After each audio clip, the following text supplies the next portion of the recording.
you shouldn't summon for Robin, and that's what we're going to be talking about today. Every negative that I see with Robin and why you as a free-to-play player shouldn't be summoning for Robin if you fall under these certain scenarios or circumstances, or one really big area, which we're going to touch on later in the video. But first, I do want to give a brief overview of Robin, what my general thoughts are on her, how good I think she is, because I do think she's an S tier support rivaling that of Ruan Mei. I don't think she's as good as Ruan Mei. I think she's very, very close though. It depends on the scenario, right, that she's in. So let's go ahead and talk about my brief overview first. Do I think Robin's gonna be good? Yes. I think she's going to be the second and or first best support character in the game, depending on the team you have her in. I think she is amazing. And honestly, I really don't think there's much wrong with her kit overall. I think her buffs are really general. They apply to a plethora of characters, and really almost everyone can take use of all the buffs she gives. So that's a really big plus side. So my main issue is I don't think people are going to be playing her correctly, and people are going to think, oh, this character is god awful trash, because she does fall into some niches and some energy problems if you're not running her on the correct teams, and some other teams require, we're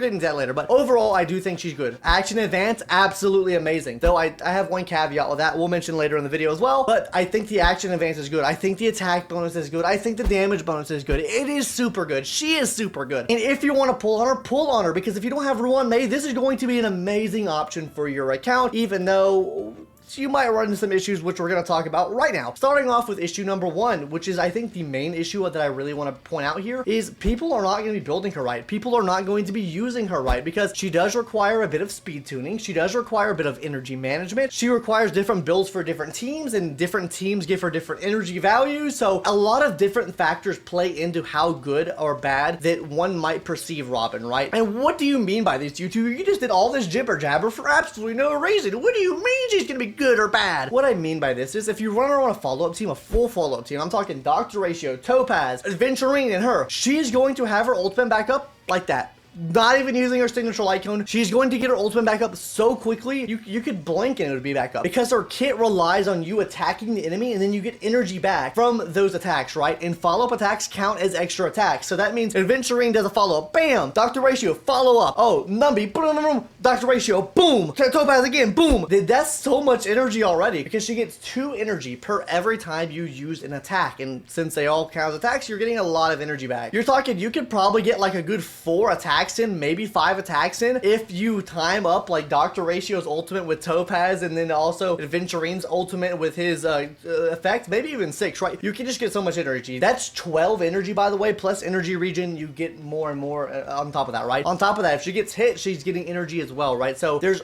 plenty of opportunities for her to get energy on a team like that. But if you're not running her on a team with many follow-up characters, energy might be an issue. And people are saying, oh, run the new free-to-play light cone. Well, yes, I think the new free-to-play light cone is going to be absolutely amazing on her with like a full follow-up team or mostly follow-up team. I honestly don't think that's the play if you're not running her on a full follow-up team. If you're running her just on an action advanced team, I think running meshing cogs is a better way to go. Just because she gets attacked, she gets energy back, right? And her action value is so slow that you're not getting attacks with her anyway. So you want an extra way to get extra energy, right? So you're going to get some extra energy burst that first attack someone hits you. Energy regen compounds it, gives you more. The more she gets hit, the better, right? And because her energy cost is so high, you want to build a lot into energy regen. So that means you're probably going to run either Von Whack or the Pinnacle Planner set. Really don't recommend Von Whack because we already know she has an action advance forward in her kit, so she really doesn't need that. She only needs like a bare minimum of 117 speed. In my build guide, I recommended a lot more speed. We're going to talk about speed in a second here, because Guoba said something in his video that I don't know if I truly agree with it, but we're going to get into that in a little bit later in the video. And the reason why I say this is an issue or a problem is because a lot of players are going to be coming into the game or just pulling her for the first time that really don't know these mechanics that well and be like, oh, well, she's absolutely garbage because it takes me 4 cycles to get her ultimate back up. It takes 3 cycles, give or take 3, maybe almost 4 cycles to actually get her ultimate back up. This is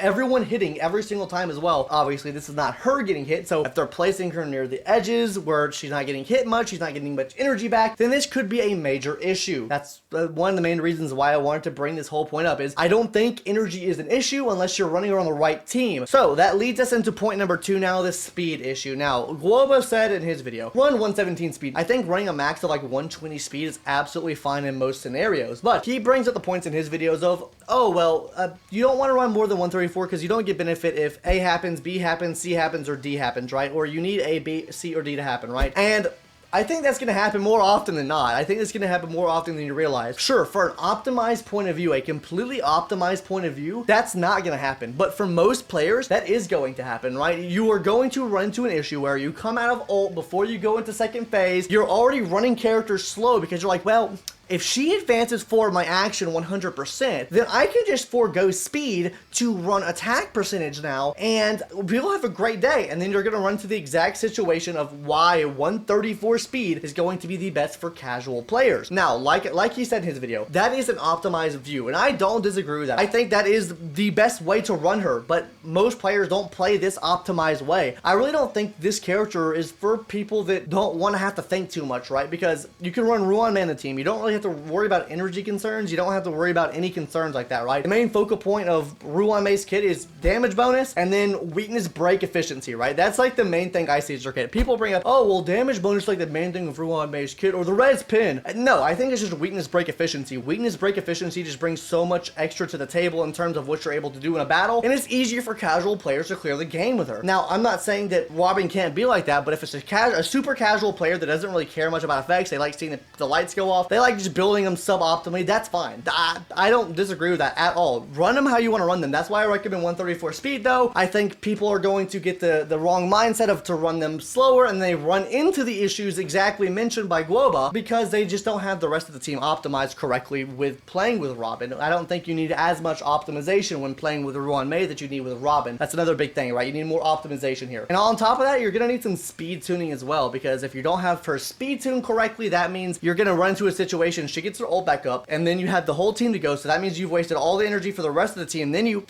send everyone back up to the front. I'm sorry, I sneezed, gamers. But let's go ahead and talk about the next point, her niche teams, right? Obviously, she is built for a follow-up team. She's going to be the best for a follow-up team because she gives extra crit damage to them, and she gets so much extra energy when running them with follow-up characters. Not to say that she is not going to be good in other teams that run dual DPS. I think she is a good, solid option to put on a second team or the first team in Memory of Chaos, right? You have Ruan Mei one side, you have her second side, and they go hand in hand with each other, right? But she is better in those scenarios, just like Ruan Mei is better in break scenarios, right? I feel like overall still, I think that Ruan Mei is better just because it's a little bit easier to optimize the team around Ruan Mei because Ruan Mei just gives a universal speed buff for the team. So the whole team kind of plays more efficiently. You don't need as much stats on the rest of the team. She kind of brings the attack up for the rest of the team, but her energy threshold's so high, if you're not running them on a follow-up attack team, then you might be struggling to actually get that ultimate move up, that's like the main concern, right? Is the energy cost, right? Because the ultimate is so broken. The ultimate is actually broken, right? And that's the big thing here, right? You have to somehow counteract how broken it is, so you have a high energy cost. Now, there are ways to buy your way out of this, right? Because who is Robin's best friend? It's Topaz, because Topaz attacks so much. The more attacks equal the more damage you're going to be able to do, or the more ulting you're going to be able to do, right? Because essentially advancing forward action doubles your damage. Now, speaking on that action advance forward, this is another negative that I can see, and another caveat that I don't think Ruan Mei really has that much of. So with advance forward, right? You advance forward everyone on the team, right? But you really want to optimize who you're advancing forward, or what units or characters you have on the team that are getting advanced forward as well, right? Like, it's not going to be beneficial for you, or that beneficial for you to advance for the team. If you're running someone, say like a Gforce, right, that really doesn't get much benefit other than energy from advancing forward, you want someone on the team that's able to do something big every single turn they have, right? I'm using Gforce here just as an example because we can also use the example of Huahua as well. Though I think Huahua works better with her than the alternative. Fu Xuan, I guess, would be a better example here because every single time that Fu Xuan goes, you lose a stack of